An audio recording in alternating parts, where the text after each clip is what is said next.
Hi hello ನಮಸ್ತೆ ಶುಭೋದಯ ಸ್ನೇಹಿತರೆ, ಹೇಗಿದ್ದೀರಾ? ನೀವೆಲ್ಲರೂ ಚೆನ್ನಾಗಿದ್ದೀರಾ ಅಂದ್ಕೊಂಡು ನಾನು ಇವತ್ತಿನ ಕಾರ್ಯಕ್ರಮವನ್ನು ಪ್ರಾರಂಭ ಮಾಡ್ತಾ ಇದ್ದೀನಿ. ಸ್ನೇಹಿತರೆ ನೋಡಿ, ನಾನೊಂದು ಪಾತ್ರೆ ಇಟ್ಕೊಂಡಿದ್ದೀನಿ. ಒಂದು 2 ಸ್ಪೂನಷ್ಟು ಕಡಲೆಕಾಯಿ ಎಣ್ಣೆ, ಗಾಣದಿಂದ ತೆಗೆದಂಥ ಪರಿಶುದ್ಧವಾದ ಕ್ರಿಯಾ ಫುಡ್ಸ್ ರವರ ಕಡಲೆಕಾಯಿ ಎಣ್ಣೆಯನ್ನು ಒಂದು 2 ಸ್ಪೂನಷ್ಟು ಹಾಕ್ಕೊಂಡಿದ್ದೀನಿ. ಈಗ ಎಣ್ಣೆ ಬಿಸಿ ಆಗಲಿ. ಸ್ನೇಹಿತರೆ ನೋಡಿ, ಎಣ್ಣೆ ಕಾದು ಬಂದಿದೆ. ಈಗ ನಾನು ಮೊದಲಿಗೆ ಸಾಸಿವೆ ಜೀರಿಗೆಯನ್ನು ಹಾಕ್ತಾ ಇದ್ದೀನಿ. ಅದು ಚಿಟಪಟ ಅಂತ ಸಿಡಿಲಿ. ಸ್ನೇಹಿತರೆ ನೋಡಿ, ಚಿಟಪಟ ಅಂತ ಸಿಡಿತಾ ಇದೆ. ಸ್ಟವ್ ಕಡಿಮೆ ಮಾಡ್ಕೊಂಡಿದ್ದೀನಿ. ಈಗ ಕಡಲೆಕಾಯಿ ಬೀಜ 1-2 ಸ್ಪೂನ್ ಅಷ್ಟು ತೊಗೊಂಡಿದ್ದೀನಿ. ಹಾಕ್ಕೊಂಡು ಅದನ್ನು ಫ್ರೈ ಮಾಡ್ಕೊತೀನಿ ಸ್ವಲ್ಪ. ಸ್ನೇಹಿತರೆ ನೋಡಿ, ಈಗ ಎಲ್ಲ ರೋಸ್ಟ್ ಆಗಿ ಬಂದಿದೆ, ಅಂದರೆ ಎಣ್ಣೆಯಲ್ಲಿ ನಾನು ಬಾಡಿಸ್ಕೊಂಡಿದ್ದೀನಿ. ಈ ಸಮಯದಲ್ಲಿ ನಾನು ಇದಕ್ಕೆ ಏನು ಮಾಡ್ತೀನಿ ಅಂದರೆ ಮಿಕ್ಕ ಪದಾರ್ಥಗಳನ್ನ ಹಾಕ್ತೀನಿ. ಅದರಲ್ಲಿ ಸ್ವಲ್ಪ ಹಸಿಮೆಣಸಿನ್ಕಾಯಿ, ಒಣಮೆಣಸಿನ್ಕಾಯಿ ಹೆಚ್ಚಿಟ್ಕೊಂಡಿದ್ದೀನಿ, ಸ್ವಲ್ಪ ಕರಿಬೇವಿನ ಸೊಪ್ಪು, ಹಾಗೆ ಒಂದು ದಪ್ಪ ಗೆಂಡೆ ಈರುಳ್ಳಿಯನ್ನು ಈ ರೀತಿಯಲ್ಲಿ ಹೆಚ್ಚಿಟ್ಕೊಂಡಿದ್ದೀನಿ. ಇದನ್ನೆಲ್ಲ ಹಾಕ್ಕೊತಾ ಇದ್ದೀನಿ. ಇಲ್ಲಿ ಹಸಿಮೆಣಸಿನ್ಕಾಯಿ ಮತ್ತು ಒಣಮೆಣಸಿನ್ಕಾಯಿ ನಿಮ್ಮ ಖಾರಕ್ಕೆ ಅನುಗುಣವಾಗಿ ಹಾಕ್ಕೊಳ್ಳಿ, ಯಾಕೆಂದರೆ ಮುಂದೆ ನಾವು ಇದಕ್ಕೆ ಖಾರದ ಪುಡಿಯನ್ನು ಸಹ ಬಳಸ್ತೀವಿ. ಆದ್ದರಿಂದ ನಿಮ್ಮ ಮನೆಯ ಖಾರಕ್ಕೆ ಅನುಗುಣವಾಗಿ ಅದೆರಡನ್ನು ಹಾಕ್ಕೊಳ್ಳಿ. ಮಕ್ಕಳಿದ್ರಂತೂ ಸ್ವಲ್ಪ ನೋಡಿಕೊಂಡು ಹಾಕ್ಕೊಳ್ಳಿ. ಸ್ನೇಹಿತರೆ ನೋಡಿ, ಎಲ್ಲ ಈಗ ಫ್ರೈ ಆಗಿ ಬಂದಿದೆ. ಈಗ ನಾನೇನು ಮಾಡ್ತಾಯಿದ್ದೀನಿ ಅಂದರೆ ಮೀಡಿಯಮ್ ಸೈಜ್ನ ಒಂದು 3 ಹುಳಿ ಟೊಮೆಟೊ ತೊಗೊಂಡಿದ್ದೀನಿ. ಈ ರೀತಿ ಹೆಚ್ಕೊಂಡಿದ್ದೀನಿ ಸಣ್ಣ ಸಣ್ಣಗೆ. ಇದನ್ನು ಸಹ ಹಾಕಿ ಫ್ರೈ ಮಾಡ್ಕೊತೀನಿ. ಏನು ಮಾಡ್ತಾ ಇದ್ದಾನೆ ಅಂತ ನಿಮಗೆ ಅನುಮಾನ ಬಂದಿರಬೇಕಲ್ವ. ನಾನು ಟೊಮೆಟೊ ಚಿತ್ರಾನ್ನ ಮಾಡ್ತಾಯಿದ್ದೀನಿ ಇವತ್ತು. ಟೊಮೆಟೊ ಬಾತ್ ಅಲ್ಲ, ಟೊಮೆಟೊ ಚಿತ್ರಾನ್ನ. ಸ್ನೇಹಿತರೆ ಇಲ್ಲಿ ನಾನು ನಮ್ಮ ಮನೆಯ ರುಚಿಗೆ ಅನುಗುಣವಾಗಿ ಪುಡಿ ಉಪ್ಪನ್ನು ಹಾಕ್ಕೊತಾ ಇದ್ದೀನಿ. ನೀವು ಬೇಕಾದ್ರೆ ಸ್ವಲ್ಪ ಕಡಿಮೆನೇ ಹಾಕ್ಕೊಂಡಿರಿ, ಆಮೇಲೆ ಬೇಕಾದರೆ ರುಚಿ ನೋಡಿ ನಂತರ ಹಾಕ್ಕೋಬೋದು. ಯಾಕಂದರೆ ಹೆಚ್ಚಿಗೆ ಆಗಿಬಿಟ್ರೆ ಕಷ್ಟ ಆಮೇಲೆ. ಈಗ ಇದನ್ನು ಹಾಕಿ ಮಿಕ್ಸ್ ಮಾಡ್ಕೊಳ್ಳೋಣ. ಈ ಟೊಮೆಟೊ ಎಲ್ಲ ಬೇಗ ಬೆಂದುಕೊಂಬಿಡುತ್ತೆ ಅಂತ. ಸ್ನೇಹಿತರೆ ನೋಡಿ, ಉಪ್ಪೆಲ್ಲ ಹಾಕಿದ್ಮೇಲೆ ಹೇಗೆ ನೀರು ಬಿಟ್ಕೊಂಬಿಟ್ಟಿದೆ. ಈಗ ಬೇಗ ಬೆಂದೋಗಿದೆ ಸಹ ಟೊಮೆಟೊ ಎಲ್ಲ. ಇಷ್ಟು ಬೆಂದರೆ ಸಾಕು. ಈಗ ನಾವೇನು ಮಾಡೋಣ ಅಂತಂದರೆ ಸ್ಟವ್ನ ಕಡಿಮೆ ಮಾಡ್ಕೋಬೇಕು ಈ ಸಮಯದಲ್ಲಿ. ಅಲ್ಲಿ ಹಸಿಮೆಣಸಿನ್ಕಾಯಿ, ಒಣಮೆಣಸಿನ್ಕಾಯಿನೂ ಸಹ ಒಗ್ಗರಣೆಗೆ ಹಾಕಿದ್ದೀವಿ. ಯಾಕೆಂದರೆ ಮಕ್ಕಳಿರ್ತಾರೆ ಮನೆಯಲ್ಲಿ. ನಮ್ಮನೇನೋ ಮಕ್ಕಳಿಲ್ಲ, ನಾನು ಸ್ವಲ್ಪ ಖಾರ ಹೆಚ್ಚಿಗೆ ಮಾಡ್ಕೊತೀನಿ. ನೀವು ಮಕ್ಕಳಿರೋರು ಖಾರವನ್ನು ಕಡಿಮೆ ಮಾಡ್ಕೊಳ್ಳಿ.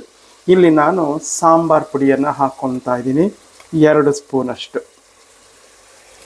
ನಿಮ್ಮ ಮನೆಯ ರುಚಿಗೆ ಖಾರಕ್ಕೆ ಅನುಗುಣವಾಗಿ ನೀವು ಹಾಕ್ಕೊಳ್ಳಿ. ಮತ್ತು ಸ್ವಲ್ಪ ಅಡಿಗೆ ಅರಶಿನ, ಇಂಗಿನ ಹುಡಿ ಆವಾಗ ಹಾಕಿರಲಿಲ್ಲ ನಾನು, ಈಗ ಹಾಕ್ತಾ ಇದ್ದೀನಿ ಸ್ವಲ್ಪ ಇಂಗಿನ ಹುಡಿ. ಮತ್ತು ನಾವು ಹುಳಿ ಟೊಮೆಟೊ ಹಾಕಿದ್ದೀವಿ. ಇಲ್ಲಿ ಹುಳಿ ಟೊಮೆಟೊ ಹಾಕಿದ್ರು ಅಂತ ಏನು ಹುಳಿ ಬರೋದಿಲ್ಲ. ನಾನು ಒಂದು 2 ಸ್ಪೂನಷ್ಟು ಹುಣಸೆ ಹುಳಿಯನ್ನು ಹಾಕ್ಕೊತಾ ಇದ್ದೀನಿ. ಗೊತ್ತಾಯ್ತಾ? ಇದರ ಜೊತೆಗೆ ಸ್ವಲ್ಪ ಬೆಲ್ಲದ ತುಂಡು ಚಿಕ್ಕ ಚಿಕ್ಕದು. ಇದು ಆಪ್ಷನಲ್, ನಿಮಗಿಷ್ಟ ಇದ್ದರೆ ಹಾಕೋಬೋದು, ಇಲ್ಲ ಅಂದರೆ ಬಿಡ್ಬೋದು. ಸ್ನೇಹಿತರೆ ನೋಡಿ, ಗೊಜ್ಜು ರೆಡಿ ಆಯಿತು. ಉಪ್ಪು, ಹುಳಿ, ಖಾರ, ಸಿಹಿ ಎಲ್ಲ ಕರೆಕ್ಟಾಗಿದೆ. ಈ ರೀತಿ ಗೊಜ್ಜನ್ನ ನೀವು ಚಿತ್ರಾನ್ನಕ್ಕೆ ಮಾತ್ರ ಅಲ್ಲ, ಇಡ್ಲಿ, ದೋಸೆ, ಚಪಾತಿ, ರೊಟ್ಟಿ ಎಲ್ಲದಕ್ಕೂ ಮಾಡ್ಕೋಬೋದು. ಅದ್ಭುತವಾಗಿರುತ್ತೆ. ಈಗ ಸ್ಟವ್ನ ಆಫ್ ಮಾಡ್ತಾ ಇದ್ದೀನಿ. ಬೇಗನೂ ಸಹ ಮಾಡ್ಕೊಂಬಿಡ್ಬೋದು. ಈಗ ನಾನು ಸ್ಟವ್ವಿನ ಪಾತ್ರೆನ ಕೆಳಗಿಳಕಿ ಮಿಕ್ಕಿರ್ತಕ್ಕಂಥ ಇಂಗ್ರೀಡಿಯೆಂಟ್ಸ್ನ ಇದಕ್ಕೆ ಹಾಕಿ ಅನ್ನವನ್ನು ಕಾಲಿಸ್ತೀನಿ. ಬನ್ನಿ ನಿಮಗೂ ಶೇರ್ ಮಾಡ್ತೀನಿ. ನೋಡಿ, ನಾನು ಮಾಡ್ಕೊಂಡಿರ್ತಕ್ಕಂಥ ಸಂಪೂರ್ಣ ಅನ್ನವನ್ನು ಇದಕ್ಕೆ ಹಾಕ್ಕೊಂಡಿದ್ದೀನಿ. ಈಗ ಮೇಲ್ಗಡೆ 1 ಸ್ಪೂನಷ್ಟು ಸಕ್ಕರೆ ಉದುರಿಸ್ಕೊಂಡಿದ್ದೀನಿ. ಜೀರಿಗೆ ಮೆಂತ್ಯದ ಹಿಟ್ಟು ನಿಮಗೆ ತೋರಿಸಿದ್ದೆ ನಾನು ಮಾಡಿರೋದು, ಅದನ್ನು ಸಹ ಹಾಕ್ಕೊಂಡಿದ್ದೀನಿ. ಈಗ ಇದಕ್ಕೆ ಮೇಲ್ಗಡೆ ಸ್ವಲ್ಪ ಕೊತ್ತಂಬರಿ ಸೊಪ್ಪನ್ನ ಹಾಕ್ಕೊಂಬಿಟ್ಟು ನಾವೇನು ಮಾಡೋಣ ಅಂದರೆ ಸಂಪೂರ್ಣ ಮಿಕ್ಸ್ ಮಾಡ್ಕೊಂಬಿಡೋಣ. ಮಿಕ್ಸ್ ಮಾಡ್ಕೊಬಿಟ್ರೆ ರುಚಿಕರವಾದ ಟೊಮೆಟೊ ಹಣ್ಣಿನ ಚಿತ್ರಾನ್ನ ರೆಡಿ ಆಗುತ್ತೆ. ಇಲ್ಲಿ ನೀವು ಕಾಯಿ ಸಹ ಬಳಸ್ಬೋದು, ಆದರೆ ರಾತ್ರಿ ತನಕ ಇರಲ್ಲ, ಫ್ರಿಡ್ಜಲ್ಲಿ ಇಡಬೇಕಾಗತ್ತೆ.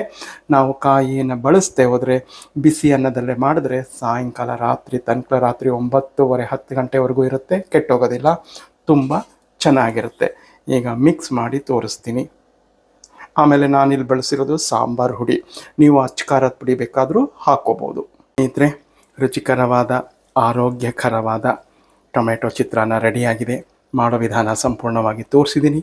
ನೀವು ಮಾಡಿ ಹೇಗಿತ್ತು ಅಂತ ನನಗೆ ಕಮೆಂಟ್ನಲ್ಲಿ ತಿಳಿಸಿ. ಬಹಳ ಸುಲಭವಾಗಿ ಬೇಗನೆ ಮಾಡ್ಕೊಂಬಿಡ್ಬೋದು.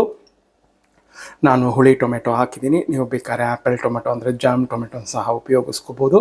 ನಿಮ್ಮ ಹತ್ರ ಯಾವುದು ಅವೈಲಬಿಲಿಟಿ ಇದೆ ಅಥವಾ ನೀವು ಯಾವುದನ್ನು ಉಪಯೋಗ ಮಾಡ್ತಾ ಇರ್ತೀರಾ ಆ ಟೊಮೆಟೊನ ಹಾಕ್ಕೊಂಡು ಅದ್ಭುತವಾಗಿ ರುಚಿಕರವಾದ ಚಿತ್ರಾನ್ನವನ್ನು ಒಂದು 15ರಿಂದ 20 ನಿಮಿಷದೊಳಗಡೆ ನಾವು ಮಾಡ್ಕೊಂಬಿಡ್ಬೋದು. ತುಂಬ ಚೆನ್ನಾಗಿರುತ್ತೆ. ಮತ್ತು ಮತ್ತೊಂದು ಆರೋಗ್ಯಕರವಾದ ಹಾಗೂ ಇಂಟರೆಸ್ಟಿಂಗ್ ವಿಡಿಯೋ ಒಂದಿಗೆ ಬರ್ತೀನಿ. ಎಲ್ಲರಿಗೂ ನಮಸ್ಕಾರಗಳು. ಜೈ ಗಣೇಶ.